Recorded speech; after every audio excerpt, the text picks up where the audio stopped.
দাদা, খেজুরিতে অনুষ্ঠান দেখতে গিয়ে দুজনের হত্যার অভিযোগ। খেজুরিতে অনুষ্ঠান দেখতে গিয়ে দুজনের হত্যার অভিযোগ। তার পরিবার না, এই তো হিন্দু বলে মেরে দিয়েছে। এটা তো হিন্দু হত্যা, কমপ্লিটলি একদম হিন্দু হত্যা। এবং সুজিত দাস, বয়স 23, ওনার পুত্র, আপনার পুত্র সুধীর পাইক ওনার পিতা। হ্যাঁ, এই দুজনকে মেরেছে। যারা মেরেছে তারা হলো গরিরুল ইসলাম, শেখ আতায়ুর, শেখ শাহ আলম, শেখ মহিদুল, শেখ আরিফ বিল্লা, জালাল বেগ এবং শেখ আসমত। এরা নটোরিয়াস ক্রিমিনাল। এদের মধ্যে শেখ যে গরিরুল, তাকে এনআইএ ডেকেও ছিল এর আগে পশ্চিম ভাঙনমারির বোমা বিস্ফোরণ কেসে। কমপ্লিটলি এদেরকে খুন করা হয়েছে, এটা নিয়ে কোনো দ্বিধাদ্বন্দ্ব বিষয় নেই। আমি ভোর 5:30টার সময় আমাদের পঞ্চায়েত সমিতি বিরোধী দলনেতা জেলার সম্পাদক পবিত্র দাসের সঙ্গে আমি 5:30, 5:40 থেকে আমরা টাচে আছি এবং পরিবার আমার পাশে দাঁড়িয়ে আছে।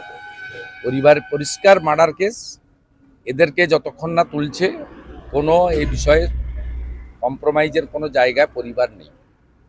এবং পরিবারের পক্ষ থেকে রাজ্য সরকারের হসপিটালে ময়না তদন্ততে আপত্তি নেই, কিন্তু স্বাস্থ্য দপ্তরকে বা সিওমইচকে স্বাস্থ্য দপ্তরের মাধ্যমে কেন্দ্রীয় হসপিটাল থেকে কোনো ডক্টরকে এনে পোস্টমর্টম করতে হবে, 1 নম্বর। দ্বিতীয় নম্বর হচ্ছে পরিবারের লোক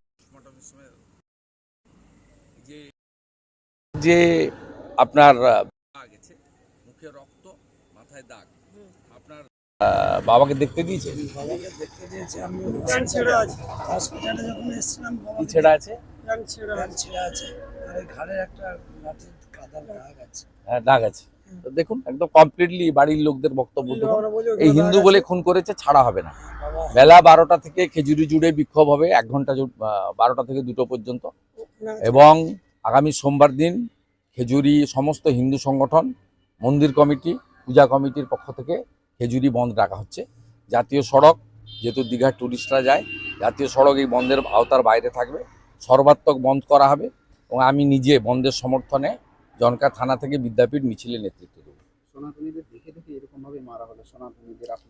এটা হচ্ছে মানে এই যে গরিরুল হচ্ছে তৃণমূল কংগ্রেসের নেতা, সে জানে পুলিশ কিছু করবে না। ওরা এলাকা ছেড়ে পালিয়ে গেছে, পুলিশ সকাল থেকে সব পালিয়ে গেছে, মার্ডার করে দিয়ে পালিয়ে গেছে। গোটা এলাকায় মুসলিম গুন্ডাগুলো, তৃণমূলের আশ্রিত, সমস্ত এলাকা ছেড়ে পালিয়েছে। এবং পুলিশ গল্প, দুজনেরই স্ট্রোক হয়ে গেল, একটা 23 বছরের, একটা পরে যখন বুঝেছে চেহারা